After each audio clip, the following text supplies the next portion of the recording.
On est de retour, on est ensemble jusqu'à 19h. Restez avec nous dans quelques instants. On parle avec Max Truman du match du Canadien ce soir face aux Kings de Los Angeles. Mais avant toute chose, c'est le jour du souvenir aujourd'hui. C'est un jour particulier à chaque année au Québec parce que c'est pas célébré ou souligné, devrais-je dire, de la même façon qu'au Canada anglais. Pas tout le monde qui porte le coquelicot. Il y a des gens qui gardent un souvenir un peu particulier de ça, ne se sentent pas, disons, touchés par ça, alors que d'autres personnes elles se sentent touchées de façon très directe. On se souvient de quoi le jour du souvenir? C'est selon, mais chose certaine, pour beaucoup de soldats qui reviennent de la guerre, c'est, disons, avec une certaine obligation de souvenir qu'ils reviennent parce qu'il y a même des choses, des fois, qu'on veut oublier et on n'y arrive pas. Il y a des petits bouts qu'on aimerait laisser partir comme ça, mais ils restent collés dans le fin fond de notre cerveau. On en parle avec le colonel à la retraite des Forces armées canadiennes, M. Pierre Saint-Cyr. Bonsoir, M. Saint-Cyr. Bonsoir, M. Villemur. Question très simple pour commencer. À quoi ça ressemble le jour du souvenir pour vous? Ben, c'est une journée particulière parce qu'on le dédie à nos collègues qui ne sont pas revenus de certaines opérations ou de certains conflits, à d'autres qui sont revenus d'une façon amochée, blessés. Et puis, alors pour nous, c'est quelque chose d'important parce qu'ils ont fait ces gestes-là pour défendre les valeurs du Canada, dans le fond, pour vraiment s'engager à représenter le pays, à tenter de mettre fin à certains conflits dépendant de la mission qu'ils avaient. Alors, il y a des gestes honorables qui sont posés dans ces missions-là. Et c'est le souvenir qu'on a et qu'on souligne aujourd'hui, surtout pour ceux qui en sont jamais revenus. Vous, sur le plan personnel, vous avez dû vivre des expériences particulières. Vous êtes allé en Haïti, vous êtes allé en Bosnie également.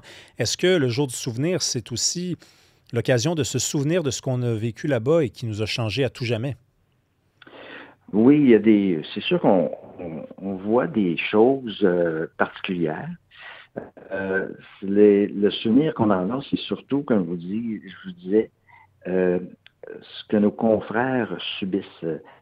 J'ai pas participé activement, si vous voulez, ce qu'on appelle aller dans les FOB, les postes avancés en Afghanistan, mais j'ai quand même été en Afghanistan régulièrement, mais j'avais aussi la responsabilité d'accueillir nos blessés qui venaient d'Afghanistan, qui étaient hospitalisés dans un hôpital militaire en Allemagne. Et à ce moment-là, on a vraiment senti le sacrifice que ces gens-là faisaient.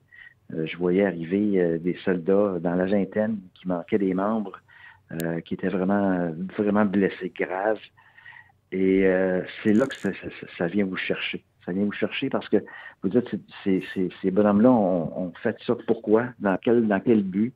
Dans le but d'essayer d'amener une paix, dans le but d'essayer de rendre les gens plus heureux, d'aider ces citoyens-là. C'est ce souvenir-là que j'ai. C'est surtout le souvenir des gens d'une vingtaine d'années qui revenaient d'Afghanistan avec des blessures atroces. Je voulais que l'on se parle, M. Saint-Cyr, de la vie après la guerre, parce que je lisais beaucoup de témoignages ce matin de gens qui disaient la vie dans l'armée, c'est une autre vie. C'est une vie où tout est calculé, tout est prévu, chacun a sa fonction, ses responsabilités, et on n'apprend pas à vivre dans le vrai monde. Hein. On n'apprend pas à prendre rendez-vous, on n'apprend pas à faire la file, on n'apprend pas euh, à faire les choses comme les gens dits normaux les accomplissent tous les jours. C'est quoi les gros changements auxquels on fait face quand on réintègre le vrai monde? Mais écoutez, la vie militaire, c'est particulier. Et alors, ça a ses mérites, ça a ses mystères aussi. Mais la vie militaire, prenez un jeune homme ou une jeune dame qui rentre au sein des forces canadiennes, qui connaît personne la première journée de son camp de recrue. Au bout d'une semaine, elle va connaître son groupe. Puis au bout de 2 semaines, ce groupe-là va être homogène. Il va avoir appris à travailler ensemble. Et il va avoir créé un esprit d'équipe. C'est cet esprit d'équipe-là qui va perdurer pendant toutes les années de service de cet individu-là. Alors, quand vous détachez l'individu de l'équipe pour qu'il rejoigne, si vous voulez, la vie civile, Ouais. il y a une adaptation qui doit être faite. Parce que dans la vie civile, les copains, les copines ne sont plus là. Ils sont pas avec vous. Il faut refaire un tissu social, il faut refaire un réseau.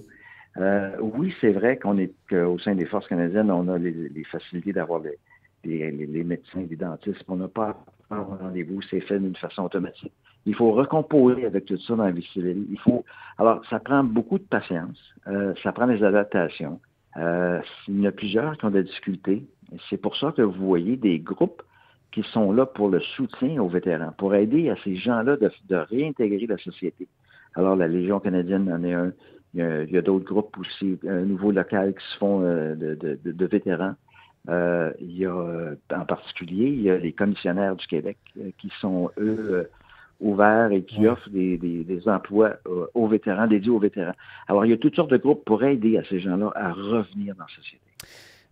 Quand vous dites qu'il se forme un esprit de groupe, une fraternité à l'intérieur de l'armée et que lorsqu'on en quitte, on a perdu ça et on arrive dans un monde qui est fait différemment, il y a aussi le rapport, j'imagine, que vous en parlez un peu, là, avec les autres, c'est-à-dire les autres qui ne comprennent pas c'est quoi l'armée, qui ne comprennent pas c'est quoi le rôle d'un soldat aujourd'hui en 2025 dans un pays civilisé comme le Canada qui n'a pas déclaré la guerre avec personne, qui ne s'est pas fait déclarer la guerre non plus. C'est quoi notre rapport en 2025 à l'armée, aux soldats? Vous savez, on vit dans une société qui n'a jamais connu de conflit. Si vous êtes en Europe, c'est différent. Ici, on n'a jamais connu de conflit. Alors, pour la société canadienne et même québécoise, de concevoir un conflit, on ne l'a pas encore. On n'est pas en mesure de l'exprimer vraiment parce qu'on ne l'a jamais senti. Alors, comment s'afficher devant ceux qui participent à des conflits comme les membres des Forces canadiennes? C'est une éducation qui doit être faite. Je pense, non, je ne pense pas, je crois qu'il y a un manque d'éducation au sein de notre société à bien comprendre le rôle des Forces armées canadiennes. C'est pas parce que c'est une organisation militaire qu'on est forcément des brutes. Oui, des brutes, oui. C'est ça, on n'est pas. On a des. Vous savez, c'est une organisation qui offre énormément et qui fait des belles choses à travers le monde et même à travers notre pays, même à travers le Canada. Alors, il faut admettre ce qu'ils font, pas les rejeter du revers de la main.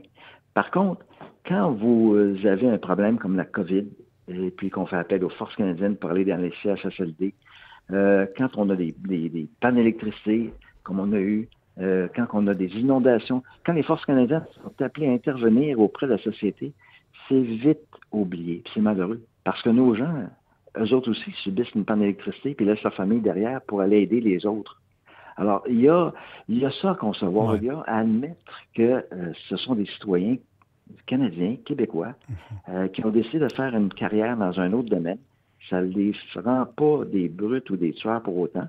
Vous allez trouver beaucoup d'humanisme à l'intérieur des Forces canadiennes par les missions puis par les actions qu'on pose au Canada et à travers le monde. Oui, puis c'est dans le fond ce que vous nous dites. Il y a une espèce de petit niveau de snobisme. Là. On regarde ça de haut, on se dit, c'est qui fait ça encore aujourd'hui, être soldat en 2025? Ça doit être parce qu'il était mal pris. Le dernier recours. Il faut changer sans doute le discours, M. Saint-Cyr, là-dessus. D'ailleurs, ça peut être une vocation, devenir soldat. C'est pas parce qu'on a tout essayé et que rien n'a fonctionné. Là.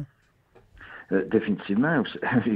Puis je mets au défi les gens parce que devenir soldat aujourd'hui, il y a des métiers qui sont extrêmement techniques, très compliqués. C'est plus de tenir un fusil dans une tranchée, là, un soldat. Là. C'est beaucoup plus que ça. Les systèmes d'armement sont compliqués. Il y a des cours qui se donnent. Ça prend des mois pour apprendre le fonctionnement des véhicules qui sont spécialisés dans ces domaines-là, ou les types d'armes. Vous savez, un cours de pilote, moi j'étais pilote au sein des Forces canadiennes, un cours de pilote, c'est 3 ans. C'est 3 ans. Mais on forme les meilleurs pilotes au monde, par exemple. Ça, j'en suis convaincu. Alors, il y a quelque chose à concevoir puis à admettre qu'au sein des Forces canadiennes, il y a beaucoup de bien, il y a beaucoup de bonnes choses. Oui. Monsieur Saint-Cyr, des fois, quand on parle avec des gens qui représentent un mouvement, qui font partie d'une communauté, d'une association, puis que ces gens-là ont besoin de quelque chose, souvent, on s'en remet à l'État. On dit que l'État pourrait investir davantage d'argent. On a vu dans le dernier budget que la défense, l'armée, ça allait peut-être être des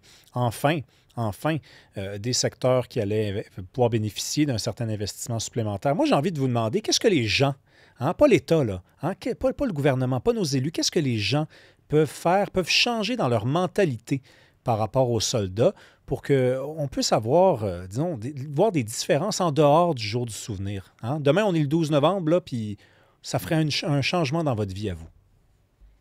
Mais écoutez, c'est de comprendre ce qui se passe à l'extérieur de nos frontières. Si les gens est en mesure de comprendre la situation qui se passe, particulièrement en Ukraine, particulièrement en Europe, la menace qui existe, ils comprendraient que les forces canadiennes vont devenir probablement un rempart pour protéger la société canadienne et qu'il faut absolument avoir cette éducation-là pour mieux les apprécier et comprendre la raison des augmentations budgétaires, comprendre l'implication et puis comprendre par la suite de faire de rétroaction et comprendre mieux les leçons du jour de souvenir. Alors, moi, ce que j'aimais que les gens comprennent, c'est l'histoire, premièrement, et aussi la raison d'être des Forces armées canadiennes. Si cette raison d'être-là est bien comprise, bien, on va avoir une société qui va nous soutenir encore mieux, et puis on va probablement avoir un meilleur recrutement, et puis on va probablement avoir un meilleur soutien pour nous tous. Et on n'aura pas cette discussion-là qu'on a eue tout à l'heure, à savoir comment on peut mieux apprécier les forces canadiennes, parce que les gens, par la compréhension de l'histoire et par la compréhension du rôle, bien, c'est des choses qui vont commencer à vraiment accepter que les Forces armées canadiennes, c'est une organisation dont on a besoin et puis qu'on devrait en être fier. Pierre Saint-Cyr, vous êtes colonel à la retraite des Forces armées canadiennes. Merci beaucoup d'être venu nous parler ce soir. Merci. Bonne soirée.